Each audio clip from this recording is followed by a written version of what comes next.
Kūlenis FM. Un tā, šajā rītā mēs rīta raidījumu Kūlenis FM noslēgsim ar ļoti garšīgu stāstu, jo nākamnedēļ sāksies Kuldīgas restorāna nedēļa, un tāpēc pie mums šorīt ciemos Kuldīgas no turisma attīstības centra vadītāja Jana Bergmane un restorāna Goldingen Room šefpavārs Kristaps Lieldaudzietis. Labrīt! Labrīt! Es ceru, ka esat jau garšīgi pabrokastojuši, citādi kurkstēs vēders runājot par gaidāmajām restorāna nedēļu. Viss kārtībā, jā. Viss ir labi. Nu tā tad Rīgā mēs jau te noskaidrojām, ka sākums... Jau šonedēļ jau sāk? Es tā sapratu. Es tieši lasīju ziņas, ka ir laicīgi jārezervē, jo uz Michelin zvaigžņu restorāniem jau tur ir sarezervēts viss tā, ka vien brīvs laiks varbūt dienas vidū izrauties no darba, ja tev tāds labs priekšnieks. Kāpēc ne uz pusdienām jau arī? Bet kas notiks pie mums Kuldīgā, tad Jāna varbūt pastāstīja, ieskicē, kas gaidāms nākamnedēļ. Tādu kopējo bildi uzzīmē mums, kur mums jāsāk, kur šonedēļ pa veikaliem nestaigājam, ietaupam nākamai nedēļai. Sapratu, tāds ir pirmais ziņojums jau. Jā, Kuldīgas restorāna nedēļa no 7. līdz 13. aprīlim. 14 vietas, no kurām tad sanāk 11 ir pilsētā un 3 ir Kuldīgas novadā. Gaidīs ciemos ar saviem piedāvājumiem un esam jau redzējuši bildes lielākai daļai un šodien mēs redzēsim arī atlikušos vēl piedāvājumus. Gan Kuldīgas restorāna nedēļā.lv mājaslapā, gan arī sociālie tīkli, Instagrams un Facebook konts Kuldīgas restorāna nedēļa. Tā kā jā, es teiktu, visi mūsējie dalībnieki ir centušies un jau, man šķiet, ka pat mēnesis laika bija dots izdomāt, kāds būs viņu piedāvājums, un šis uzsvars mums ir atklāja lokālās garšas kodu.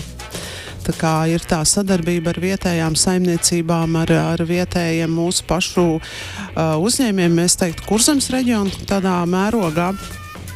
Un mums ir daži arī tiešām, kur ir izmantojuši pat savu piedāvājumu veidošanā, man šķiet ap 10 saimniecībām tie produkti, no kurienes nākuši, tā kā es teiktu, tiešām ļoti, ļoti forši un jā, ir tik jāskatās, jāizvēlās, kurš būs tas īstais gala mērķis un noteikti jāveic jau rezervācijas laicīgi, tīpaši uz brīvdienām. Jā, te jau tas arī sasaucas ar medijos rakstīto, ka visi ir izslāpuši pēc kā interesanti, pēc kā garda, un man tiešām liekas, ka arī lieliski papildina šis te vietējo ražotāju aspekts, jo katru gadu es saprotu, ka tā restorāna nedēļa mazliet ar kādu citu tēmu tiek ievirzīta, vai ne? Kas bija pagājušā gada tēma? Jūs atceraties? Kas tad bija aktuāls? Tas viss ir sagājis tādā vienā. Jau vienā bundulī, vai ne? Jā, mums bija pagājušā gadā, starp citu, bija pauzīt. Jā, bija iepauzējām drusku restorāna nedēļa, bija citas aktivitātes ar ēdināšanu, un tā kā šis ir tāds pēc tāda ilgāka laika atgriešanās, un starp citu, jā, šī ir 10. sezona. Nevis 10. gads, bet bija gadi, kad restorāna nedēļa notika gan pavasarī, gan rudenī. Tā kā, es teiktu, tāds jubilejas pasākums. Dekādi. Vai ne? Un tāda laba paēšana arī ir kā tāda liela svētki, jo tomēr mēs vienojamies caur tām gastronomiskajām izvērtībām, un šoreiz vairāku kārtu vakariņas, saprotu pareizi, vai ne? Tas nav tā vienkārši mēs pasūtam vienu ēdienu, bet ir jau sagatavota kārtu ēdienkarte. Varbūt tu vari pastāstīt, Kristap, vairāk, ko jūs esat ieplānojuši, kā pārsteigsiet savus viesus, un ko izmantosiet kā pamatu un ar ko sadarbojaties.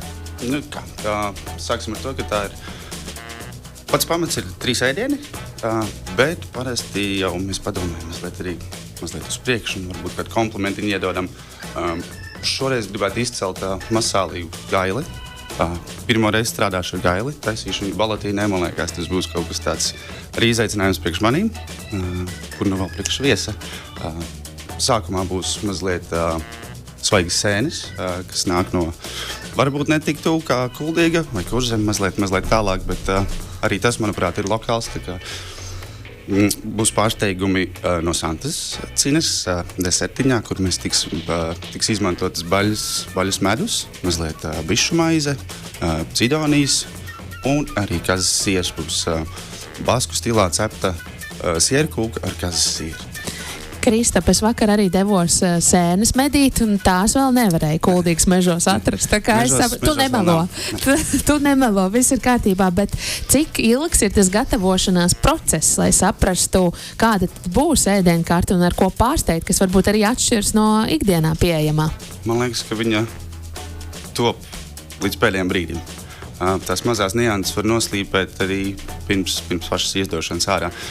Ir grūti sagatavoties, bet tas laiks prasa tiešām savas nedēļas, teiksim tā. Atkarīgi kādā līmenī tu gribi. Var jau visu ātri salikt kopā. Kaut kas gala procesā būs arī, bet rezultātā. Bet, protams, ka pie tā ir jāstrādā un jāslīpē.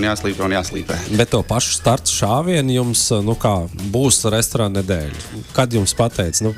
Tas bija pirms 3 dienām. Tas bija labs laiciņš atpakaļ, bet saņem šo informāciju.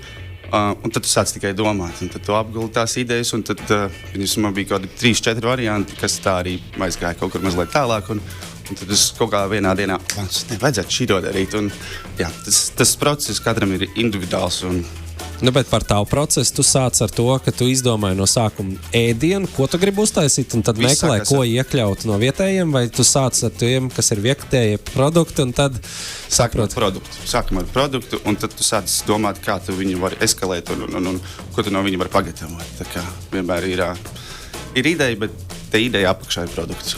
Laimīgie viesmīļi, jo noteikti šo eksperimentu laiku viņi arī var mieloties ar dažādiem pārsteigumiem. Tieši tā. Būs jāparunā ar kādu arī. Varbūt arī iekļauta tiek, teiksim, tu esi kaut ko galvā izdomājis, neesi pārliecināts, vai tas strādās vai ne. Tu pagatavo ir, un varbūt arī tas iekļaujas pamatēdienkartē pēc tam. Pēc pieredzes tā arī ir īstenībā. Mums diezgan bieži paliek šie ēdieni varbūt mazliet citādākā izpildījumā, bet paliek jau pamatēdienkartē. Jo darbiņš ir ieguldīts. Tieši tā. Kāpēc šīs pašās idejas vienkārši izmest laukā? Jāna, kādi varbūt ir cilvēku vērtējumi par restorānu nedēļām? Kādas atsauksmes vai ar ko izceļas vēl? Vai pavāri nāk un stāsta par maltīti vai tas tiek pārtapināts par tādu kā pasākumu? Kādas ir atsauksmes? Jā, tāpat kā Kristaps jau teica, diezgan individuāli ir tas process, jau arī kā pat tā restorāna nedēļa notiek, un katrs noteikti cenšas un vēl kaut ko liek klāt, un tie ir komplimenti, tie ir kaut kādi mazi lokāli pasākumi, ko es zinu jau arī tas kādam top un būs. Visticamāk jau, ka cilvēki apmeklētāji viesi skatās tos piedāvājumus un bildes, protams. Jā, mums jāsaka šogad arī paldies ir fotogrāfei Inesai Kronai, kur tiešām ar savu šo pieeju ir ļoti, ļoti skaisti atainojis to, kas būs jau pieejams un ko mēs varam pēc kā arī var veikt tās izvēles. Es tiešām ceru un ticu, ka Kuldīga un novads būs šo nedēļu tāds labs gala mērķis garšu cienītājiem, gan no Kurzemes, gan ne tikai no Kurzemes, arī no tālākām vietām pie mums brauks ciemos un baudīs to laiku, baudīs Kuldīgu. Varbūt kādu zīvi uzliks arī Rēnas rumbā, bet jau lec, starp citu. Pirmās jau čaklākās. Pirmās ir, jā. Tā kā, es tiešām domāju, ka jā, arī tās atsauksmes būs forši un domāsim uz priekšu pēc tam jo, Kuldīgi tiešām ir jau zinām, kā tāds gastronomisks galamērķis arī uz Latvijas kartes un tas jau tiešām jāsaka, mums ir paldies mūsu uzņēmēju mēģinātājiem. Kopā darīsim. Viennozīmīgi 14 restorāni mūsu mazajā pilsētā. Kas vēl piedalās Golding & Room? Mums Kristaps izstāstīja jau apmēram iezīmēja, kas ir vēl tie, kas piedalās šogad. Jā, jau nopūšās ar domu, lai nevienu neaizmirst. 14, tas ir daudz. Jā. Golding & Rooms mums ir, kafejnīcas Pagrabiņš, Kursas zeme, Jēkabsēta, Metropole, kura pēc ilgāka laika patiesībā ir nākusi klāt bārs klubs Didro, kurš arī ar tādu interesantu pieeju arī tiešām nekā ikdienā cienās un gaidīs viesus. Jā, tad ir Klūdziņa. kur ar savu tādu rokrakstu iezīmēs ar šīm te uz atklātas uguns pagatavot ēdienu. Ir restorāns Bangerts, kafē Riversides, ir sushi Hercogs. Tā kas mums Metropole. Skrundas mūža, Strauss un Kāza un Pilskroks, kas ir ārpus pilsētas. Tā kā man šeit laikam Kopa mēs vēl minējām, kopa vēl. Mums ir. Nu, tā kā jā, šie mums ir visi dažādi. Es teiktu, arī katrs ir savu to rokrakstu, ka katra vieta mazliet arī citādāka, bet visi zem vienota Kuldīgas restorāna nedēļa. Nu, tagad mums ir jāsāk domāt, kur to naudu medīt. 14 restorāni, 7 dienas, tātad pusdienas vienā, vakariņas citā restorānā. Nu, ja ir Nedēļa pietiek. Vai ne? Nedēļā var īstenībā izbraukt viss cauri. Lielveikali var aizvērties uz šo laiku, un tikmēr mēs baudām tiešām tās 3 kārtu maltītes dažādos restorānos, un katrs ar savu īpašo odziņu tad izcelsies. Jā, nu varbūt atgādini tikai, es tagad ķeršos klāt plānot, ja viss jau es aizmirstu to sarakstu, ko tu nosauc, patās, kur meklēt informāciju par restorānu nedēļu? Jā, tātad sociālie tīkli, Instagrams, TikToks un Facebook konts mums ir Kuldīgas restorāna nedēļa, kā arī mājaslapā. Tur, kur var redzēt visus dalībniekus, viņu piedāvājums un kontaktus rezervācijai, telefonu numuru, kur saziņai droši vien vai e-pasti, kura vieta, tā kā izmantojam 3 šie vārdi, saliekas kopā un ir. Mēs ar Adelīnu jau sākam plānot visu. Jau iekals mutē un otrās brokastis aiziet. Bet rezervēšana katram atsevišķi, vai ne? Mēs izvēlamies restorānu un tad zvanam, sazinamies. Jā. Skaidrs.